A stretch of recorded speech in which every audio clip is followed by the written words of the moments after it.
Good afternoon, colleagues.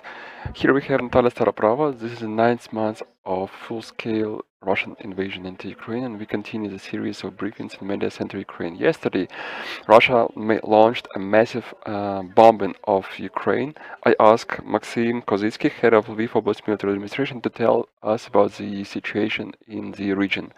Good afternoon to you. Yesterday, it was a massive strike was done, including Lviv region. We had two hits into a power substation attacked that was already attacked. As of right now, I'm quite thankful to Oblenergo workers, communal workers, and emergency services workers for their work, because due to their efforts, we managed to rebuild the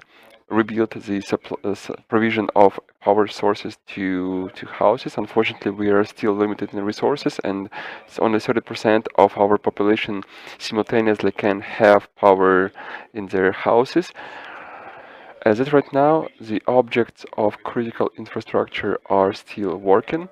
They are provided with diesel generators. They're supposed to still be able to provide heat and water, and that's the situation we have right now. Dear journalists, if you have any questions, please ask them.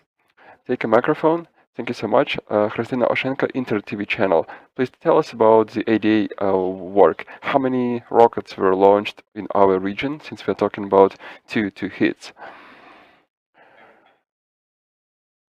Well, approximately 70 rockets were launched on the territory of Ukraine, and more than five rockets were there on the premises of Lviv region. Thank you so much, Marichka Kozhin. Can you please tell us, these two hits, are these the hits into the same energetical substation or into different? No, that was one object hit by two rockets.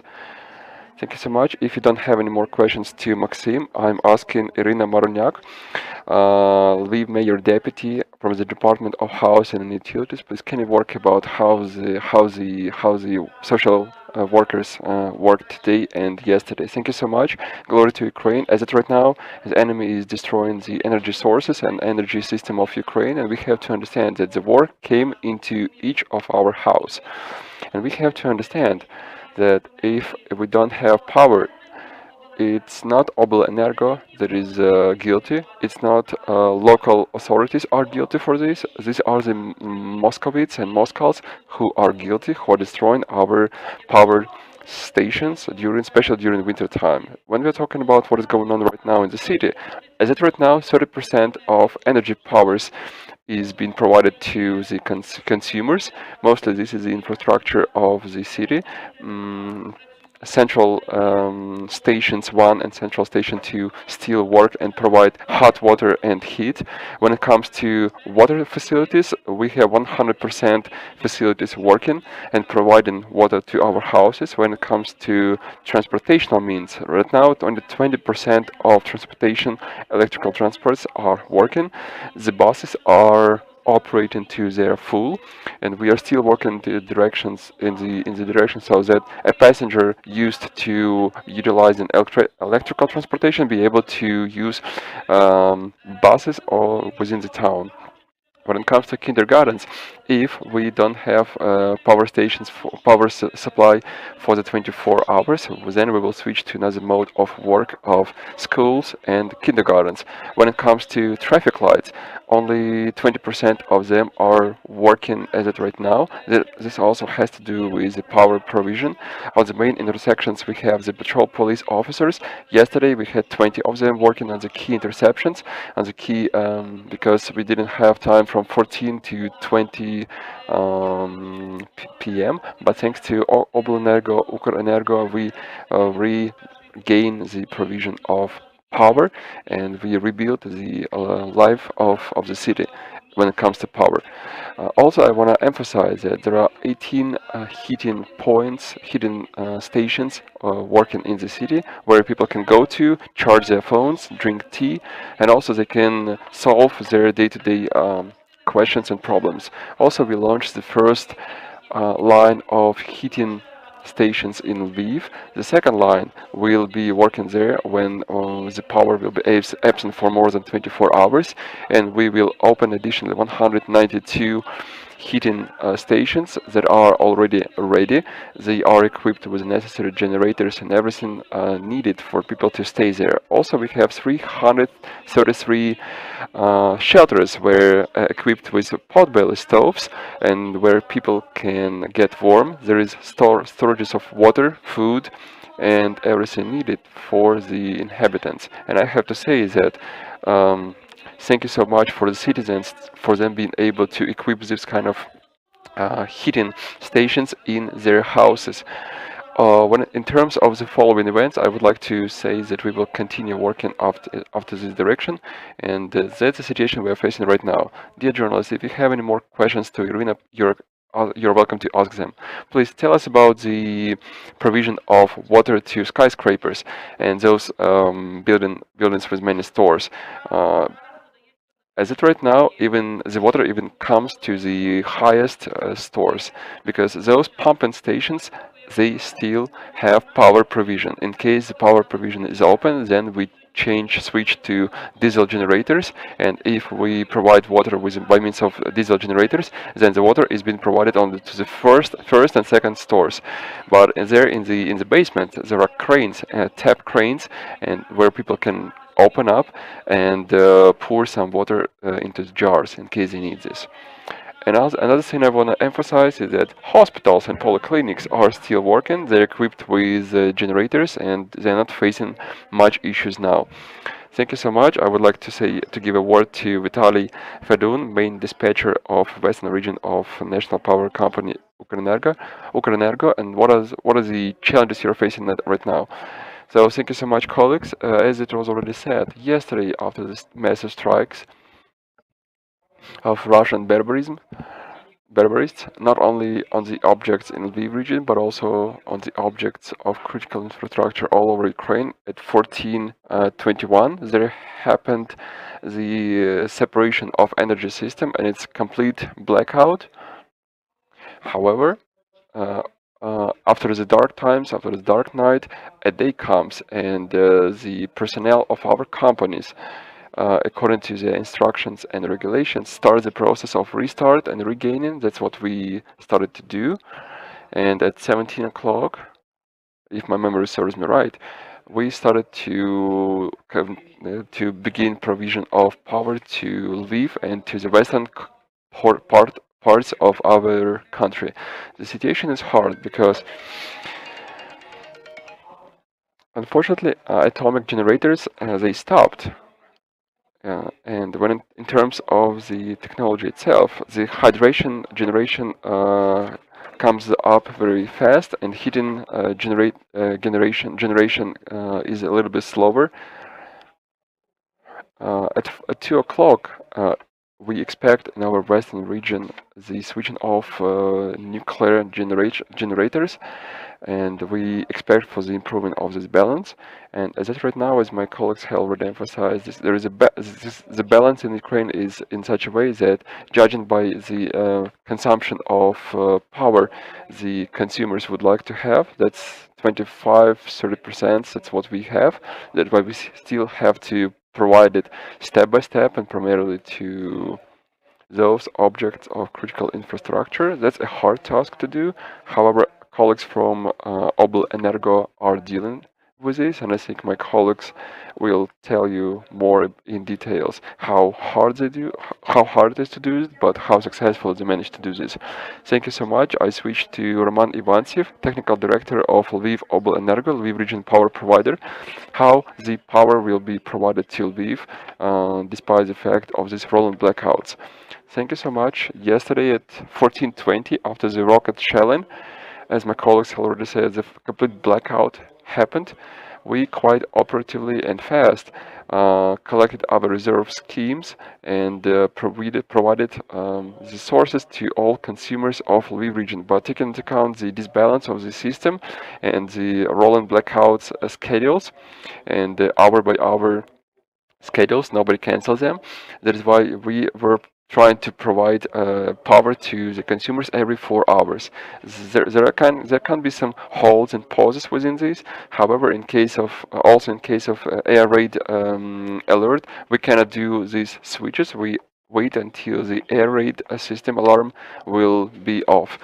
As it right now in Lviv region, the consumption is 25% of what is planned, and primarily it is given to those critical infrastructure consumers. Somebody from the citizens can be not happy with the fact that some houses have power, some houses don't. This has to do with the fact that the objects of critical infrastructure that they do not have the direct power lines, and other consumers are also take power from these power lines.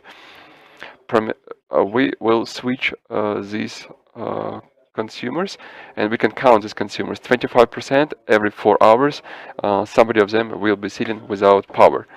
If the situation will be improving, the amount of these hours will be declining. Thank you so much for the workers from Ukrinform for their work and dedication. Dear colleagues, if you have any questions, please, you're welcome. So you say every 4 hours, but there are streets that have only a couple of hours of power provided to them per day. Yes, these kind of things happen, and one of the tasks of Ukrenergo, we all saw the demarcation and allocation of power judged by the districts. Correspondingly, for example, if you take yesterday as example, hour by hour, when the first line of blackouts happened, we didn't manage to switch this off because the air alert was on. Then the shelling occurred, and there was no power because of this. After this, the schedules are still back on, and after a complete blackout, nobody had any power at all. So if it's not understandable, I will explain it to you one more time. From 7 o'clock till 20 o'clock, we had to implement the first line of power provision. From 12 to 18, we had the second line of power provision. From 18 to 22, the third line. So when the air alert system comes off, we are not able to switch on all the consumers who did not have power in accordance with these lines. And also there was bypassing of these lines because one of the lines didn't have time to be finished, and so the math is quite simple.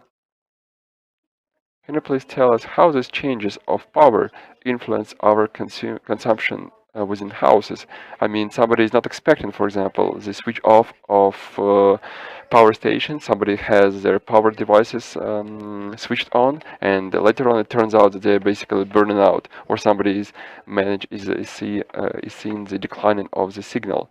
So the devices cannot be burned out because of the blackouts. It can burn out because of the increase or declining of power provision power. We are tracking all these situations, and if the level of power in the energy system is increased, we manually decline it so that the consumers would have the power in accordance with the norms. Sometimes, yes, we observe the sharp increase of loads on the network because lots of people are switching off their electronic devices and charge them. So that's it. Dear journalists, colleagues, if you have any more questions. So what are the lessons for the city and for the oblast, for the region they learn from this? What changes should we expect, and what new know-hows should we accept in terms of consumption of power? Well, this all depends on the general balance of provision of and the production of energy in Ukraine. If enough amount of energy will be produced in Ukraine, we will allot this among all of the consumers. If it will not be enough, we will use the schedules of rolling blackouts and special graphics and special schedules for the emergency blackouts. Well, that's it. Can you please tell us about the schedules of emergency blackouts? A portion of people, for those who do not understand why this is done, how positively does it influence our day-to-day, our household activities? So it's hard to say whether it positively influences our household duties. because we all are used to the comfortable life for the last 10 years. But we have to remember that the last 9 months we are living in under the war conditions, and the fact that our houses are not, are some of them are, and energy power stations are bombed. This all puts its mark on our day-to-day activity, and our citizens there in the east and in the center, they have felt this quite earlier. That's why I ask you to take it with what is understanding, because 12 years switch off blackout is quite a short term switching off, because it's aiming for the balancing of energy as consumption of Ukraine. Obviously, we are getting ready for the scenarios when we have to provide the energy source, provide the energy to the houses hour by hour. All in all, I ask everyone to utilize power sources reasonably. Dear journalist, do you have any more questions occurring? If we don't have any more questions, I'm thankful to our speakers. I would like to say that we had Maksym Kozytskyy, head of Lviv Oblast military administration, Irina Barnak, deputy head of Lviv mayor for housing and communal utilities how issues, and Roman Ivantsev, chief technology officer of Lviv Oblenergo,